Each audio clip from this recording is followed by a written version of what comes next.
जय श्री राम।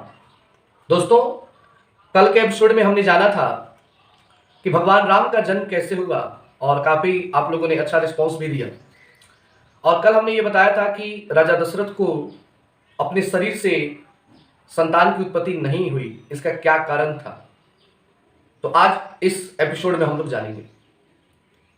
हुआ यूं कि आपने रामायण देखा होगा, तो रावण के बारे में न जानना ऐसा तो हो ही नहीं सकता। रावण एक बहुत ही विद्वान, बहुत ही पढ़ा लिखा व्यक्ति था। कहा जाता है कि उसके जैसा विद्वान शायद उस टाइम में कोई नहीं था। लेकिन उसमें कमियां क्या थी? तो वो एक दुराचारी था। वो किसी स्त्री का, किसी व्यक्ति का सम्मान नहीं करता था।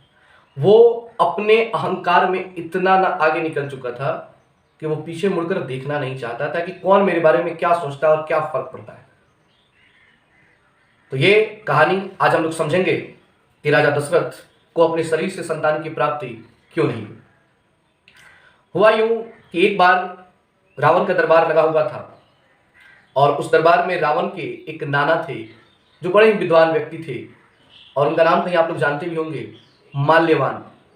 माल्यवान रावण के नाना थे और वो बहुत चीज जानते थे, भविष्य भी जानते थे। तो रावण ने एक बार पूछा कि नाना जी, मैं तीनों लोगों पे राज कर रहा हूं, मैं किसी से डरता नहीं, मुझे कोई मार नहीं सकता है, लेकिन फिर भी ये मृत्यु लोक है। तो सच तो यही है कि अगर यहां पे हमारा जन्म हुआ है तो कभी ना कभी तो इसे छोड़कर जाना है। तो आप बताएंगे कि मेरी मृत्यु कैसे होगी? मैं मरूंगा तो कैसे मरूंगा? कौन मुझे मारेगा? माल्यवान ने कहा कि बिल्कुल, भगवान ब्रह्मा के आशीर्वाद से तुम्हें देवता नहीं मार सकते हैं, मतलब कोई शक्तिशाली ताकत जो है वो तुम्हें नहीं मार सकती है, लेकिन मृत्यु लोक है तो मरना तो है। तो तुम्हारा वध, तुम्हारा अंत होगा और वो करेगा एक साधारण सा मनुष्य। और वो मनुष्य तुम्हारे सामने आएगा भी, तुम्हें मारेगा भी और तुम उसका कुछ कर भी नहीं सकते हो। रावण हंसने लगा इस बात पर कि भाई, मुझे देवता लोग नहीं मार सकता जो इतना ताकतवर है। तो ये आदमी कीड़े मकोड़े हैं, कि आदमियों को कीड़ा मकोड़ा समझता था। ये कीड़े मकोड़े हैं, ये मुझे क्या मारेंगे? तो बोला कि कौन मुझे मारेगा, थोड़ा ये भी बता दीजिए।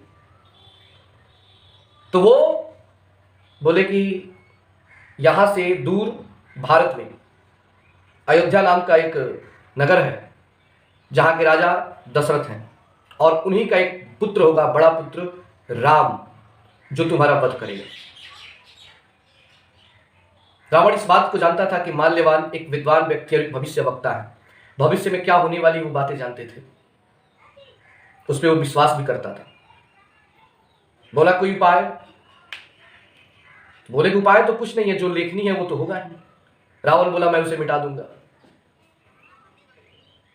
राम का जन्म ही नहीं होगा, जब जन्म ही नहीं होगा तो मुझे मारेगा कौन? कहा जाता है ना, रही बांस ना बाजी बांसुरी। उसने क्या किया कि अपने नगर में रहने वाली एक राक्षसी को बुलाया और राक्षसों के पास एक ताकत थी अपने रूप को बदल लेने की। जैसे शूर्पणखा ने भगवान राम के पास जब गई तो अपना रूप काफी सुंदर बना ली थी। तो बोला कि तुम बहुत सुंदर बन जाओ और दशरथ के पास जाओ और दशरथ के संपर्क में आओ, और दशरथ के संपर्क में आकर उसके शरीर के अंदर जो भी शुक्राणु है उन्हें अपने अंदर खींच लो। शुक्राणु समझते हैं आप लोग, जिनसे बच्चा होता है। वो सारा मटेरियल क्या करो, उसे खींच लो ताकि वो निसंतान हो जाए, उससे कोई बच्चा ही ना हो।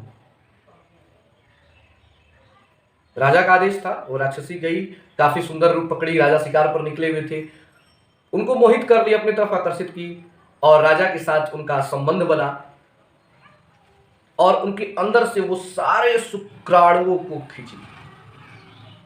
जब आदमी के अंदर शुक्राणु रहेगा ही नहीं तो वो बच्चा कैसे पैदा कर सकता है?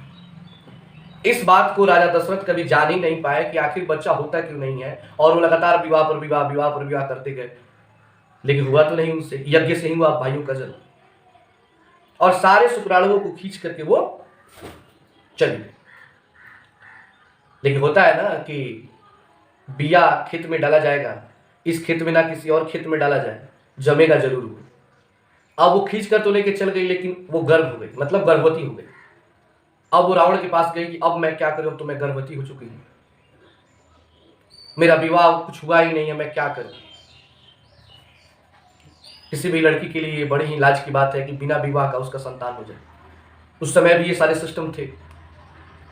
रावण बोला ठीक है, इस बात को मैं जानता हूं और तुम जानती हो, बाकी कोई नहीं जानेगा, भविष्य में भी मैं तुम्हें राजमाता बनाऊंगा, मैं अपनी मां मानूंगा, तुम इस बच्चे को जन्म दो और मैं इसे अपना भाई मानूंगा।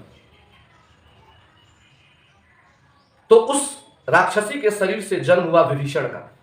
आपको पता होना चाहिए, रावण और कुंभकर्ण दो भाई थे, विभीषण उसके सगे भाई नहीं थे, लेकिन भाई मानता था, छोटा भाई मानता था, 3 भाई, और उनके शरीर से विभीषण का जन्म हुआ। इसलिए विभीषण का चाल चलन रहन सहन राक्षसों जैसा नहीं था, क्योंकि उनकी उत्पत्ति दशरथ के शरीर से हुई थी। तो इस तरह देखा जाए तो विभीषण राम के बड़े भाई थे,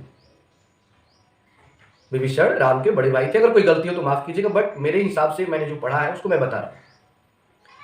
विभीषण का जन्म हुआ और वो राक्षसों जैसे नहीं बल्कि आम आदमी जैसे जीवन जीते थे।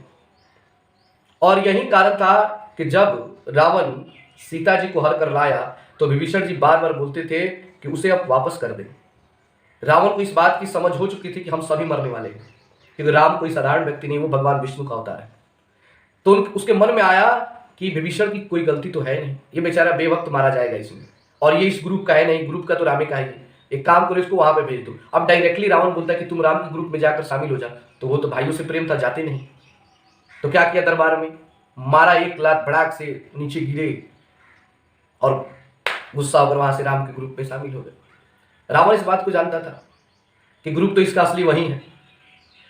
तो यही कारण था कि राजा दशरथ के शरीर से सारे शुक्राणुओं को रावण ने खिंचवा लिया था, जिसके चलते उनको कोई संतान ही ना हो, कोई बच्चा ही पैदा ना करें और रावण की मृत्यु ना हो। लेकिन सच तो यही है कि इस संसार में, जिसका नाम ही है मृत्युलोक, अगर जन्म हुआ है तो मरेंगे जरूर। इस शाश्वत सत्य को कोई झुठला नहीं सकता। तो इसी तरह का और भी बहुत सारी जानकारियां हैं रामायण से संबंधित। अगर आप चाहते हैं कि हम डेली एक एपिसोड में जानते रहें तो लाइक करें, शेयर करें और कमेंट जरूर करें कि आपको कैसा लगा। आप अपने सुझाव भी दे सकते हैं, हो सकता है मुझसे कहीं गलती हो जाए, बट मैं नई नई चीज़ों को खोज कर आपके सामने लाता रहता हूँ।